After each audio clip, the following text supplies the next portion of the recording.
Good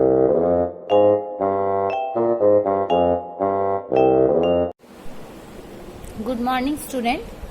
आज हमारा subject है हिंदी। 1 और 2 अध्याय हम लोग कंप्लीट कर चुके हैं। आज हम लोग तीसरी अध्याय पढ़ेंगे। आप लोग ओपन करिए पेज नंबर 21। हिंदी का टेक्स्ट बुक ओपन करिए पेज नंबर 21। अभ्यास की शक्ति। आज हम लोग ये कहानी पढ़ेंगे, अभ्यास की शक्ति। ओके, मैं रीड कर रही हूँ, आप लोग पहले सुनिए। राहुल का मन पढ़ाई लिखाई में बिल्कुल भी नहीं लगता था। स्कूल से भी कई बार उसकी शिकायत आ चुकी थी कि वो पढ़ाई में मन नहीं लगाता।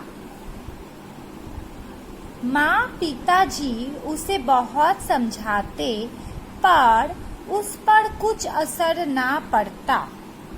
पिताजी जब भी उसे पढ़ाने बैठते उसे नींद आने लगती। घर में सभी उसकी पढ़ाई ना करने की आदत से परेशान थे। एक दिन दादाजी ने राहुल को अपने पास बुलाया। इस पैराग्राफ में हम क्या देख रहे हैं? एक राहुल नाम का लड़का है जो पढ़ाई लिखाई एकदम नहीं करता था, पढ़ाई लिखाई एकदम पसंद नहीं करता था और उसको पढ़ाई लिखाई से बहुत परेशानी था। स्कूल से भी उसका बहुत शिकायत आ चुका था। उसके मम्मी पापा भी, घर के सभी लोग परेशान थे उसका पढ़ाई लिखाई ना करने के कारण से। उनके जो दादाजी थे वो एक दिन उनको उनके पास बुलाए। फिर उसके बाद क्या हुआ हम लोग पढ़ेंगे। राहुल बेटा एक कहानी सुनोगे? उसके दादाजी ने क्या बोला? राहुल बेटा एक कहानी सुनोगे? दादाजी ने राहुल से पूछा। कहानी?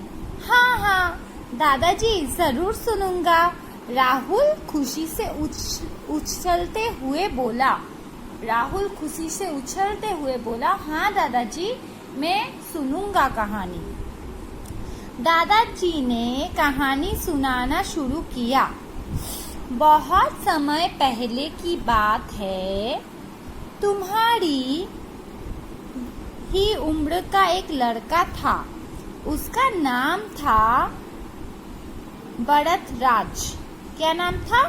भरतराज। उसके पिता ने उसे तंदपेज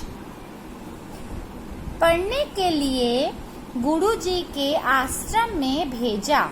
वैसे ही जैसे तुम रोज स्कूल जाते हो, पर उसका मन पढ़ाई लिखाई में नहीं लगता था।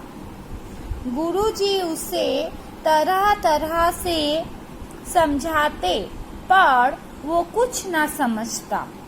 धीरे धीरे उसके साथ के सभी बच्चे उससे आगे निकलते गया। फिर क्या हुआ दादाजी? फिर उस बच्चे ने दादाजी से पूछा, दादाजी फिर क्या हुआ?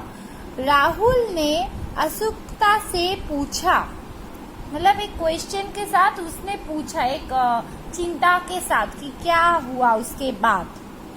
एक दिन गुरुजी ने भरतराज को अपने पास बुलाया और उससे कहा, बेटा भरतराज, पढ़ाई लिखाई मन से की जाती है, जबरदस्ती नहीं।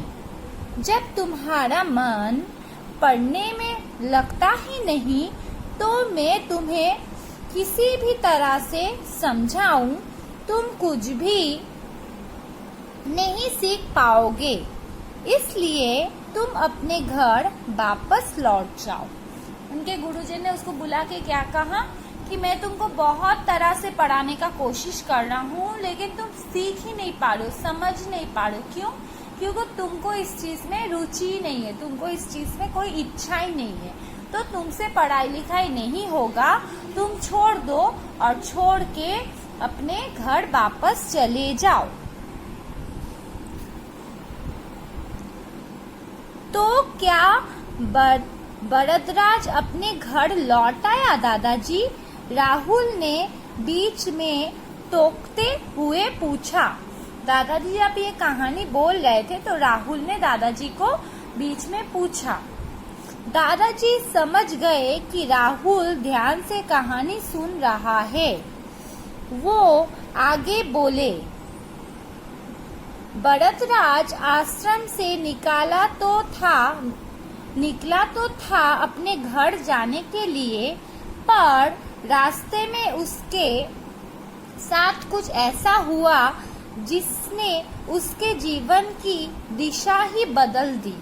वो घर जाने के लिए रास्ते में निकला था, लेकिन उसका जीवन का मोड़ ही बदल गया। तो क्या हुआ उसके साथ? ऐसा क्या हुआ दादाजी? फिर राहुल ने पूछा, दादाजी उसके साथ ऐसा क्या हो गया? बरदराज घर जा रहा था। धूप बहुत तेज थी। चलते चलते वो बहुत थक गया था और उसे बहुत प्यास भी लग रही थी। थोड़ी ही दूरी पर उसे एक कुआं दिखाई दिया। वहाँ पानी पीने गया। उसने पानी पिया और कुछ देर वहीं बैठ गया। उसने देखा कुएं की जगह पर कुछ गहरे गड्ढे बने हुए हैं और रस्सी खींचकर पानी निकालने के कारण गिरनी पर भी निशान पड़ गया है।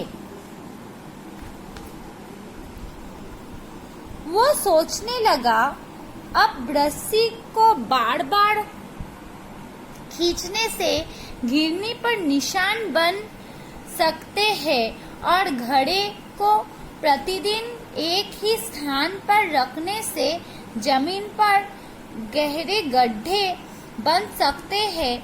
तो क्या मैं भी पढ़ाई में मन लगाऊं तो पढ़ लिख कर होशियार नहीं बन सकता? बस फिर क्या था?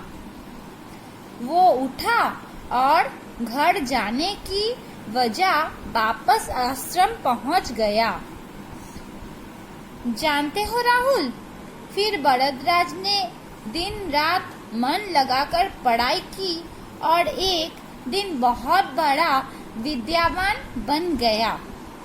अब बताओ राहुल, तुमने इस कहानी से क्या सीखा? यही कि मन लगाकर पढ़ना चाहिए। Turn the page. इसका मतलब अब तुम भी मन लगाकर पढ़ाई लिखाई करोगे। हाँ दादाजी, आज से मैं भी बरदराज की तरह पढ़ाई में मन लगाऊंगा। फिर एक दिन मैं भी उसकी तरह विद्यावान बन जाऊंगा। शाबाश राहुल। दादाजी ने राहुल को गले से लगा लिया।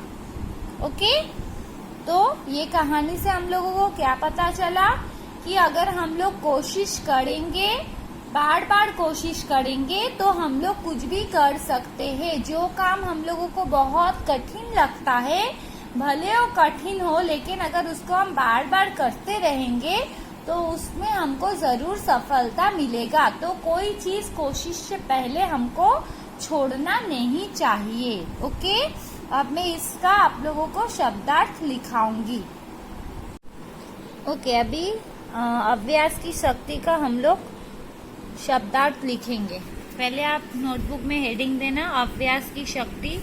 फिर नंबर 1, आश्रम। आश्रम मतलब क्या है? वो स्थान जहाँ गुरु या तो ऋषि रहा करते थे। आश्रम का मतलब क्या है? वो स्थान जहाँ गुरु या तो ऋषि रहा करते थे। नंबर 2, असंकता मतलब क्या है? कुछ जानने की इच्छा। असंकता मतलब कुछ जानने की इच्छा।